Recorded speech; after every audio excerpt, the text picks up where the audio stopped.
সংখ্যালঘু বলে একটি শব্দ উচ্চারণ করা হয়। এদেশের সংখ্যালঘু বলতে কোনো শব্দ নেই। এদেশে সবাই আমরা মানুষ, আমাদের মানবিক মূল্যবোধ নিয়ে আমরা এদেশে বসবাস করতে চাই।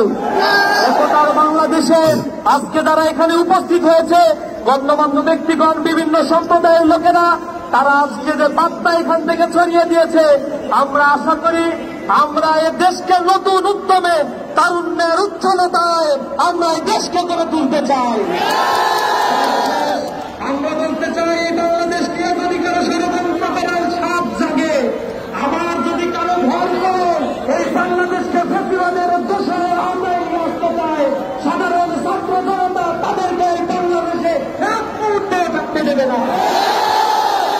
বন্ধুগণ, এই বাংলাদেশ আমাদের, স্বাধীনতা উত্তর এই বাংলাদেশে নিঃশ্বাস ফেলার মতো অবকাশ আমরা পাই নাই।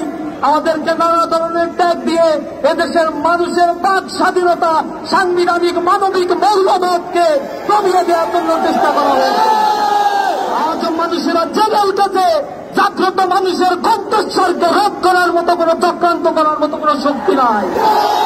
আমি সর্বোপরি বলতে চাই, আমাদের ঘরে আলোর অভাব কবু নাহি হবে আর, আকাশ আলোক বাঁধি আমি দূর করিবে অন্ধকার, শেষ এই মাটি মার অঙ্গ পুষ্ট করে আমি বেহটুকু স্বাস্থ্য সবল দেহ মন ঘরে ঘরে।